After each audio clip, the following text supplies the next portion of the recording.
Hello friends, welcome to मार्गदर्शक। तो आज के हम करंट अफेयर्स डिस्कस करेंगे। डेट है अप्रैल 16, 2021। So let's start.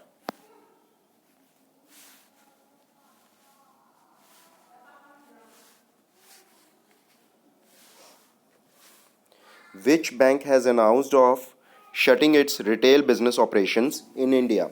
तो किस बैंक ने अपने रिटेल बैंकिंग ऑपरेशंस को इंडिया में बंद करने का फैसला किया है? तो ये बैंक है सिटी बैंक। सिटी बैंक ने इंडिया और 12 अदर कंट्रीज़ में ये डिसाइड किया है कि वो अपने रिटेल बैंकिंग बिजनेस को बंद कर देंगे। ये याद रखिए, सिर्फ रिटेल बैंकिंग बिजनेस को बंद करने की बात की है। बाकी जो इनके बिजनेस है जैसे कॉरपोरेट लोन्स, ये वो, जैसे रिटेल बिजनेस क्या होता है, जैसे आम आदमी जो लोन लेने जाता है, जो बैंक में सेविंग्स करता है, डिपॉजिट्स करता है, एफडीज खुलवाता है, वो सब ऑपरेशन ये इंडिया में बंद कर देंगे। इन्होंने ये क्यों किया? इन्होंने कहा है कि हम जो वर्ल्ड इकोनॉमीज़ हैं, जो बेस्ट वर्ल्ड इकोनॉमीज़ हैं, जैसे यूरोपियन कंट्रीज़ में कुछ, जैसे अमेरिका, चाइना, अब अमेरिका चाइना में भी इन्होंने बंद कर दिया है, अमेरिका और यूके वगैरह में, वहाँ पर ये फोकस करना चाहते हैं अपने बिजनेस में, इसलिए इन्होंने यहाँ की रिटेल बिजनेस को बंद करने का फैसला किया है। तो सेकंड क्वेश्चन है, Bharat Biotech manufacturer of Covaxin will transfer its technology to which company. तो भारत बायोटेक जिसने कोवैक्सिन को बनाया है वो अपनी टेक्नोलॉजी को ट्रांसफ़र कर रहा है किस कंपनी को? तो ये कर रहा है Maharashtra state government owned Haffkine biotech को, तो बायोफार्मा को। तो ये क्यों कर रहा है? क्योंकि वहाँ के सीएम ने, जो राज ठाकरे हैं, उन्होंने रिक्वेस्ट की थी सेंट्रल गवर्नमेंट को कि वो इसे कोवैक्स जो कोरोना के लिए वैक्सीन बनाने के लिए इजाज़त दे। इसके लिए सेंटर ने इन्हें 65 करोड़ की ग्रांट भी दी है, और इसके लिए इन्होंने 1 साल का समय मांगा था, लेकिन सेंट्रल गवर्नमेंट का है कि आप 6 मंथ्स में ये करके दिखाइए। इससे क्या होगा, ये प्लांट 20 मिलियन डोजेज़, लगभग 2 करोड़ डोजेज़ पर मंथ बना सकता है। इससे हमारी जो शॉर्टेज है वैक्सीन की, उसमें हमारी प्रॉब्लम को काफ़ी हल मिलेगा। अगला है, according to IMF regional economic outlook report, sub Saharan African region is to grow by. तो IMF की एक रिपोर्ट आई है, जो रीजनल इकोनॉमिक आउटलुक रिपोर्ट, इसमें क्या है, सब सहारन अफ्रीकन कंट्रीज़, जो अफ्रीका का जो पार्ट है, सब सहारा का जो एरिया है, उस वो सबसे स्लोएस्ट रेट पे ग्रो करने का एक रिपोर्ट आई है कि ये सबसे स्लो ग्रो करेगा। टोटल जो वर्ल्ड की ग्रोथ रेट है वो है 5.5%, और ये ग्रो करेगा 3.4% पे। तो इसका आंसर है बी, 3.4%। अगला क्वेश्चन है, according to Facebook inclusive internet index, India का क्या रैंक आया है? तो फेसबुक का ये इंक्लूसिव इंटरनेट इंडेक्स जो है, इसमें इंडिया का रैंक आया है 49th रैंक आया है। और इसमें क्या है, ये 96% ऑफ टोटल वर्ल्ड्स पॉपुलेशन को कवर करता है, और 98% of the GDP of total world को ये कवर करती हैं, जो भी इसमें कंट्रीज़ को इंक्लूड किया गया है। ये 49th रैंक आया है आउट ऑफ 120 कंट्रीज़। तो इंडिया में क्या है, इंटरनेट इंक्लूसिव का क्या मतलब है कि कितने लोगों को इंटरनेट में इंक्लूड किया गया है, कि और कितने नए लोग आ रहे हैं इंटरनेट में, उनको कैसे, ये इसका पैरामीटर क्या है? इसके 4 पैरामीटर्स हैं जिस पे ये मेजर करते हैं कि कैसे। एक तो है अफोर्डेबिलिटी, कितने लोग अफोर्ड कर सकते हैं। दूसरा है रेलिवेंस, कि इसकी रेलिवेंस क्या है। तीसरा है रेडीनेस, कितने लोग तैयार हैं इंटरनेट को अडॉप्ट करने के लिए। और चौथी है अवेलेबिलिटी, कि कितने लोगों को ये रेडीली अवेलेबल है। तो इसमें जो अवेलेबिलिटी के बेसिस पे इंडिया का 77th रैंक है। रेडीनेस के नाम पॉइंट ऑफ व्यू इंडिया का 29th रैंक है। रेलिवेंस पे 49th रैंक है, और अफोर्डेबिलिटी पे 20th रैंक है। तो ओवरऑल जो रैंक है हमारा 49 है।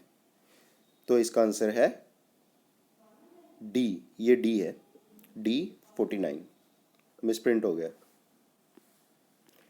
विच कंट्री होस्टेड ब्रिक्स समिट। तो ब्रिक्स समिट क्या है? ब्राज़ील, ये एक्रोनियम है सभी कंट्रीज़ का, ब्राज़ील, रशिया, इंडिया, चाइना और साउथ अफ्रीका। साउथ अफ्रीका इसमें लेटेस्ट मेंबर है, ये 2010 में इसमें इंक्लूड किया गया है। तो ये क्या है, ये एक समिट, ग्लोबल समिट है। इसके अंदर इन सभी जो कंट्रीज़ हैं ये साल में एक बार मिलते हैं, और इस बार की इसकी होस्टिंग की है इंडिया ने इसकी होस्टिंग की है, और इसको एड्रेस किया था प्राइम मिनिस्टर नरेंद्र मोदी जी ने। तो इस तरह के क्वेश्चन कई बार पूछ लेते हैं।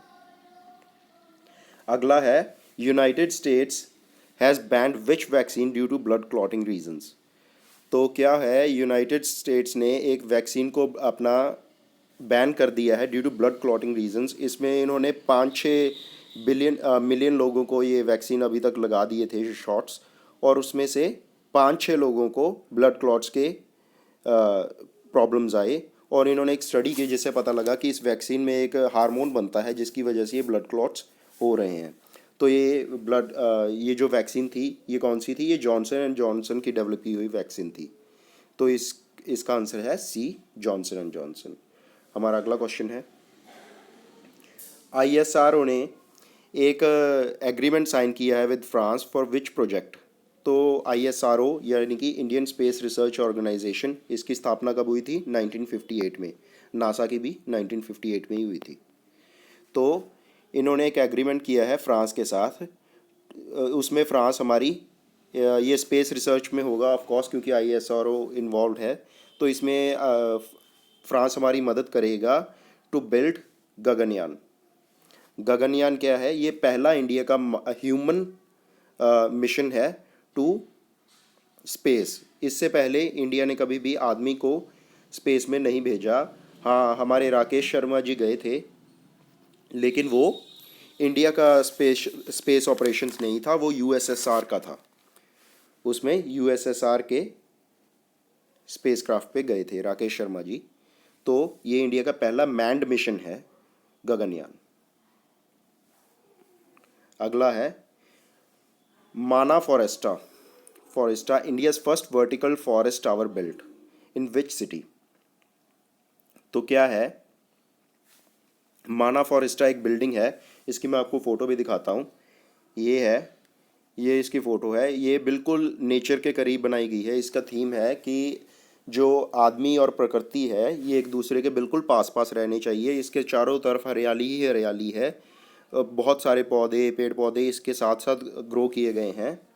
तो ये कहाँ पर बनी है, ये बनी है बेंगलोर, कर्नाटका में। बेंगलोर कहाँ है, कर्नाटका। तो बेंगलोर कर्नाटका में बनी है। सो नेक्स्ट क्वेश्चन इज, एक ग्लेशियर है थ्वाट्स ग्लेशियर, इसे कहते हैं थ्वाट्स ग्लेशियर। थ्वाट्स, शायद स्पेलिंग कुछ गलत हो, थ्वाट्स है, AITS है। थ्वाट्स ग्लेशियर है, ये एंटार्क्टिका में है। ये बहुत बड़ा ग्लेशियर है, इसकी लंबाई है 1.9 square kilometre, 1.9 lakh square kilometre.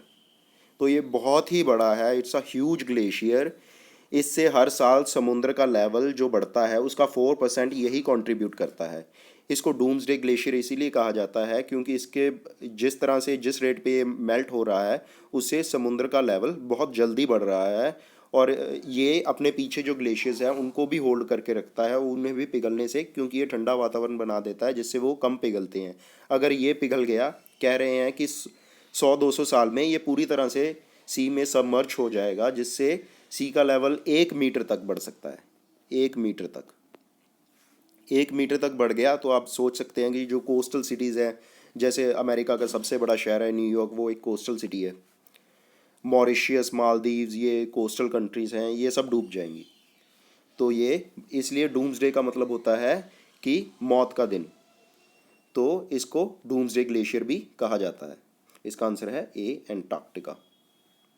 Next question is, which country has released the global trends report 2021 on India's growing tension with China and Pakistan. तो ये किसने रिलीज़ की है ग्लोबल ट्रेंड्स रिपोर्ट 2021?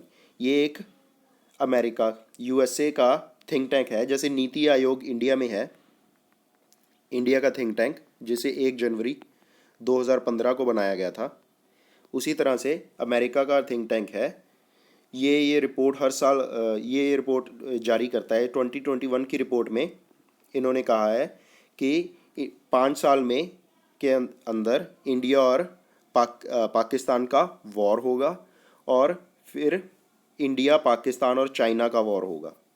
ये तीनों इस तरह से मिस कैलकुलेशन होगी और इन बहुत लार्ज स्केल वॉर होगा। इन्होंने स्टेट किया है लार्ज स्केल वॉर होगा, और इसकी प्रोजेक्शंस बहुत सही होती हैं। इन्होंने 2017 में एक रिपोर्ट कही थी कि दुनिया में एक पेंडेमिक आएगा जिससे बहुत ज़्यादा ग्लोबली नुकसान होगा, और वो देखिए किसी ने सोचा भी नहीं था 2007 में कि कोई कोरोना नाम की बीमारी आ सकती है। तो इन्होंने पहले ही प्रोडिक्ट कर दिया था। तो इन पता नहीं कहाँ से कैसे डाटा लेते हैं, लेकिन बहुत ही सही रिपोर्ट्स आती हैं इनकी। इनका जो भी रिपोर्ट्स होती हैं ये बहुत ही एक्यूरेट होती हैं। तो इसका आंसर है B, USA. So that's it for now my friends. मैं आपको रिक्वेस्ट फिर से करूंगा कि please like and subscribe my channel. और अगर आपकी कोई सजेशंस है तो भी आप मुझे इस वीडियो के नीचे कमेंट कर सकते हैं कि मैं आपकी अपनी वीडियो को कैसे सुधार सकता हूँ, कि किस तरह का कंटेंट चाहिए। अगर आपको किसी पर्टिकुलर टॉपिक पे कोई वीडियो चाहिए तो आप वो भी लिख सकते हैं। मैं उस पर्टिकुलर टॉपिक पे एक वीडियो बनाऊँगा और आपके लिए बनाऊँगा। सो प्लीज़ सब्सक्राइब कीजिए मेरे चैनल को, लाइक कीजिए और ज़्यादा से ज़्यादा कमेंट कीजिए और शेयर कीजिए। That's it for now. Bye.